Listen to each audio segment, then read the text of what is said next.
Assalamualaikum warahmatullahi wabarakatuh. Waalaikumsalam Waalaikumsalam warahmatullahi warahmatullahi wabarakatuh. wabarakatuh. Halo semuanya, perkenalkan kami dari kelompok 2 Motor Bakar yang beranggotakan saya, Naufal Yuran Pratama dan 4252564 dan rekan-rekan saya. Saya Ahsan Maulana Mukwam dengan NIM K2525070. Saya Dava Muhammad Zaki dengan NIM K2525036. Saya Ibnu Syafiq Arihan dengan NIM K2525088. Saya Aryan Zanur Fauzi dengan NIM K2525032. Di sini kami akan membahas mengenai perbedaan antara mesin yang digunakan pada mobil F1 dan juga mesin diesel yang digunakan pada mobil pengangkut seperti truk dan juga bus. Hanya itu, kami juga akan membahas mengenai injection pump inline dan juga injection pump distributor. Next.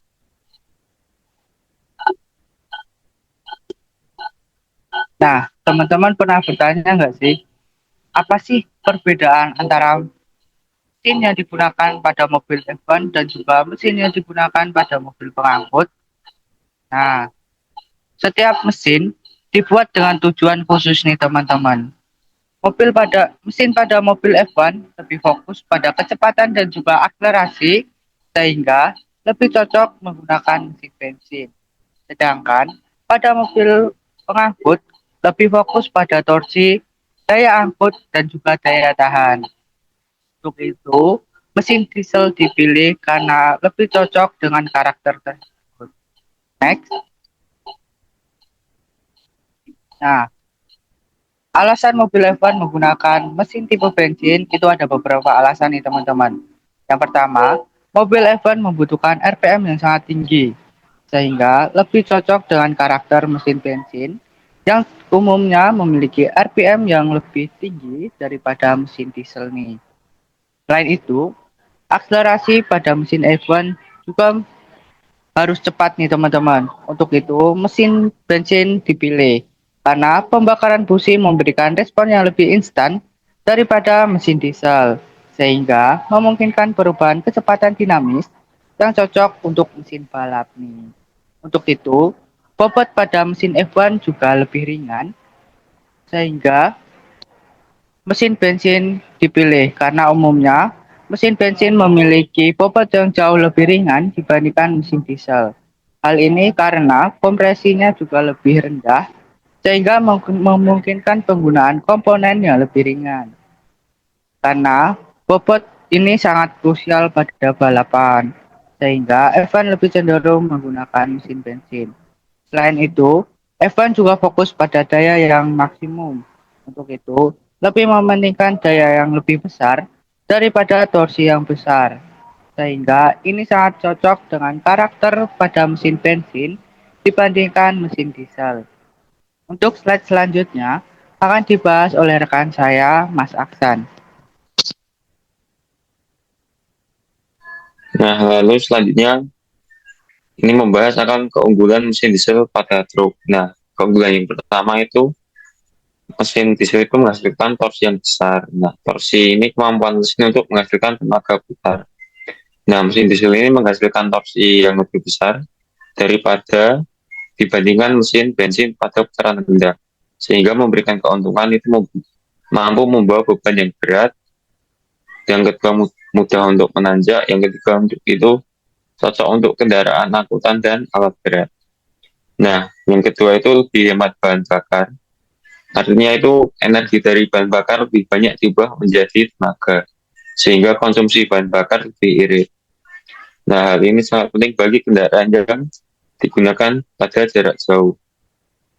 Lalu yang ketiga itu daya tahan mesin itu lebih lama karena mesin diesel itu dibuat dengan konstruksi yang lebih kuat karena harus menahan tekanan kompresi yang tinggi. Keuntungannya itu umur mesin jadi lebih panjang. Yang kedua cocok digunakan untuk terus menerus. Next. Nah, lalu selanjutnya ada perbandingan performa mesin bensin dan mesin diesel. Nah, yang pertama itu ada tujuan utama. Yang namanya mesin F1 itu balapan, mesti itu bertujuan mengejar kecepatan yang maksimum. Sedangkan di mesin diesel itu daya angkut yang berat. Lalu yang kedua ada RPM. Pada mesin F1 itu sangat tinggi.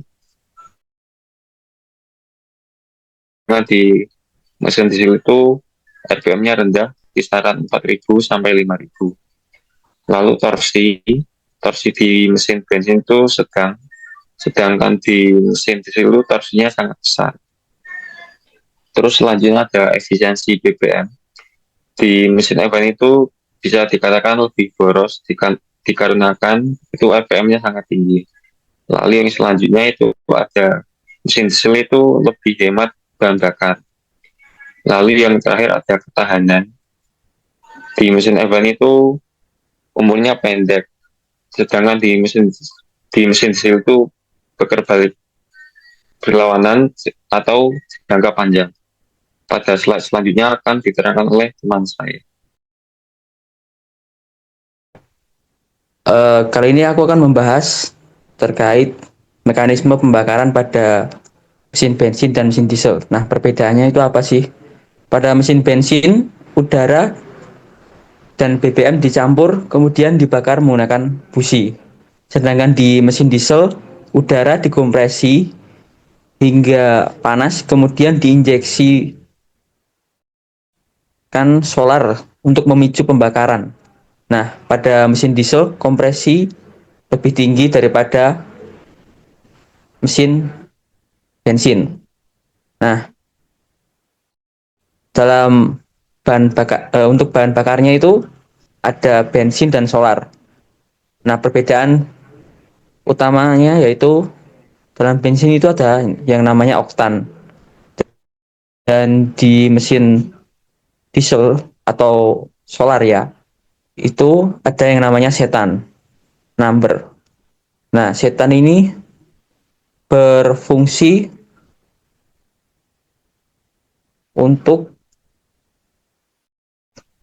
mengukur kualitas pembakaran dan seberapa cepat bahan bakar solar terbakar di dalam mesin diesel. Sedangkan pada bensin, oktan ini berfungsi untuk mengukur ketahanan bahan bakar terhadap knocking atau pembakaran terlalu dini. Semakin tinggi nilai oktan, semakin tahan bahan bakar tersebut terhadap kompresi tinggi. Oke, lanjut Mas.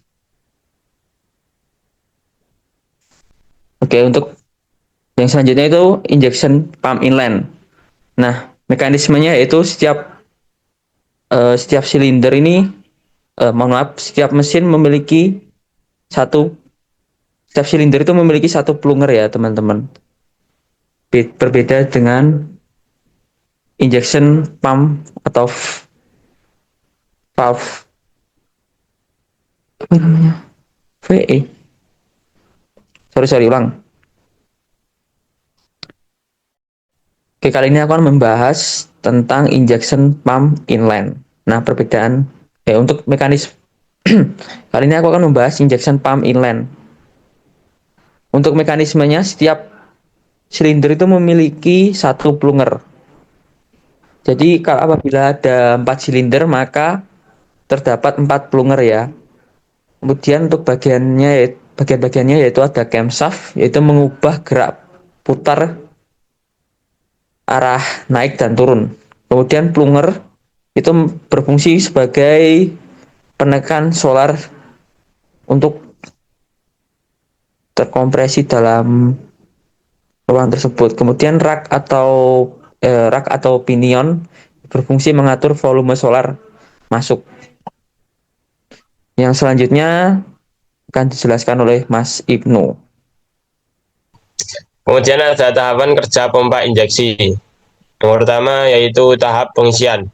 Saat plunger bergerak turun, volume ruang di atasnya membesar. Kondisi ini membuat solar terhisap masuk dari feedpot menuju ke dalam barel. Ini adalah persiapan bahan bakar sebelum dipompa. Yang kedua ada tahap kompresi.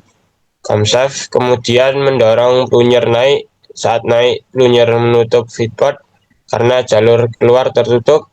Tekanan solar meningkat secara ekstrim di dalam ruang sempit tersebut. Yang ketiga ada tahap injeksi. Ketika tekanan solar sudah sangat tinggi, ia membuka delivery valve solar bertekanan tinggi ini lalu mengalir melalui pipa menuju injektor untuk akhirnya disemprotkan ke ruang bakar mesin. Yang keempat yaitu ada akhir injeksi. Proses penyemprotan berhenti ketika helix groove pada plunger bertemu kembali dengan spill port. Saat bertemu, tekanan turun tiba-tiba karena solar kembali ke ruang pompa. Dan injeksi pun selesai. Siklus ini berulang terus-menerus sesuai putaran mesin. Lanjut. Kemudian ada pengaruh posisi putaran plunger. Yang pertama ada putar kanan, yaitu posisi banyak. Jika kita putar ke kanan, spill port tertutup lebih lama. Artinya waktu injeksi lebih panjang, sehingga debit bahan bakar maksimal. Ini digunakan saat kita butuh tenaga penuh, seperti saat akselerasi atau menanjak. Yang kedua ada posisi tengah atau posisi normal. Di posisi ini injeksi berlangsung standar, cocok untuk operasi mesin yang stabil atau kecepatan konstan di jalan raya. Yang ketiga ada putar ke kiri, yaitu posisi sedikit. Jika diputar ke kiri, spill port cepat terbuka, waktu injeksi menjadi singkat, sehingga debit bahan bakar menjadi minim. Ini terjadi saat kita melepas pedal gas atau mesin dalam keadaan deselerasi. Yang keempat yaitu posisi stop. Jika spill port selalu terbuka sepanjang gerakan plunger, maka tidak ada tekanan yang terbentuk, sehingga tidak ada bahan bakar yang diinjeksikan dan mesin akan mati. Kemudian akan dijelaskan oleh teman saya Arianza. Yang selanjutnya yaitu saya akan menjelaskan mengenai injection pump distributor atau biasa disebut dengan VI pump. VI pump sendiri yaitu pompa injeksi yang menggunakan satu plunger untuk seluruh silinder dalam sebuah mesin. Komponen utamanya yaitu yang pertama, feed pump. Feed pump digunakan untuk menghisap bahan bakar dari tangki. Yang kedua ada rotor distributor, digunakan untuk mendistribusikan bahan bakar ke setiap silinder. Yang ketiga ada plunger. Plunger digunakan untuk menaikkan tekanan bahan bakar. Yang keempat ada cam-plate. Cam-plate digunakan untuk menggerakkan plunger. Yang kelima ada delivery valve. Delivery valve digunakan untuk mengatur aliran bahan bakar menuju injektor. Cara kerja dari VI pump sendiri yaitu yang pertama, tahap pengisian. Feed pump mengalirkan solar ke ruang pompa. Rotor distributor berputar mengikuti putaran mesin. Tahap yang kedua, tahap kompresi. Cam-plate mendorong plunger. Akibatnya yaitu volume ruang pompa mengecil dan tekanan bahan bakar meningkat. Tahap yang ketiga, tahap distribusi. Rotor distributor berputar. Saat saluran rotor sejajar dengan salah satu pipa injeksi, solar bertekanan tinggi dialirkan ke silinder tersebut. Yang keempat, tahap injeksi. Tekanan bahan bakar membuka nozzle injektor. Solar dikabutkan ke dalam bahan bakar. Pembakaran terjadi karena temperatur udara hasil kompresi yang sangat tinggi. Tahap kelima, tahap pergantian silinder. Rotor terus berputar menuju saluran berikutnya. Proses injeksi berpindah ke silinder lain sesuai firing order mesin. Kemudian ada kelebihan dari VI pump. Yang pertama yaitu ukurannya kecil, bobotnya ringan, komponennya lebih sedikit, dan biaya produksi yang cenderung lebih murah. Tetapi kekurangannya yaitu tekanan injeksinya lebih rendah dibandingkan dengan pompa injeksi inline. Kurang cocok jika digunakan untuk pada mesin-mesin besar. Kemudian lebih sensitif terhadap kualitas bahan bakar. Untuk penggunaannya sendiri, VI pump itu digunakan pada mobil diesel penumpang, pickup diesel, dan juga kendaraan pengangkut ringan. Ini ada tabel perbandingan mengenai injection pump inline dan injection pump distributor. Yang pertama ada jumlah plunger. Pada tipe inline itu jumlah plunger sesuai dengan jumlah silinder. Jadi apabila ada 4 silinder itu juga terdapat 4 plunger. Kemudian pada VI pump itu satu plunger digunakan untuk beberapa silinder. Digunakan untuk seluruh silinder. Kemudian pada ukuran dan bobot di tipe inline itu lebih besar dan lebih berat dibandingkan dengan VI pump. Pada tekanan injeksi di tipe inline itu tekanan injeksinya sangat tinggi, sedangkan di VI pump itu masih tinggi tetapi lebih rendah daripada tipe yang inline.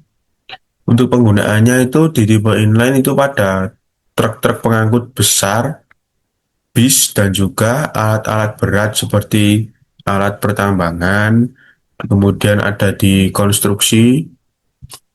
Kemudian pada tipe VI pump itu penggunaannya pada mobil-mobil penumpang dan juga pick up. Untuk perawatannya di tipe inline itu perawatannya lebih mudah, komponennya juga lebih kuat. Dibandingkan dari VI pump itu lebih rumit dan juga lebih sensitif terhadap kualitas BBM. Oke, yang selanjutnya yaitu saya akan menyimpulkan dari penjelasan kelompok kami. Yang pertama mengenai perbandingan mobil F1 dan kendaraan pengangkut. Mobil F1 itu menggunakan mesin bensin karena membutuhkan putaran mesin yang tinggi, akselerasi yang cepat, dan juga bobot kendaraan yang ringan. Sedangkan pada kendaraan pengangkut itu menggunakan mesin diesel karena mesin diesel digunakan untuk menghasilkan torsi yang besar, lebih hemat bahan bakar, lebih kuat dan mampu bekerja pada beban yang berat dan dalam jangka waktu yang lama. Kemudian injection pump inline menggunakan satu plunger untuk setiap silinder. Posisi plunger berputar ke kanan itu menghasilkan injeksi bahan bakar yang lebih banyak. Posisi tengah menghasilkan injeksi normal dan posisi ke kiri menghasilkan injeksi yang lebih sedikit. Dan yang terakhir yaitu injection pump distributor atau VI pump menggunakan satu plunger untuk seluruh silinder dan mendistribusikan bahan bakar secara bergantian sehingga bentuknya lebih ringkas dan banyak digunakan pada kendaraan diesel ringan. Mungkin itu saja presentasi dari kelompok kami. Apabila ada kekurangan mohon dimaafkan. Sekian, wassalamualaikum warahmatullahi wabarakatuh. Waalaikumsalam warahmatullahi wabarakatuh.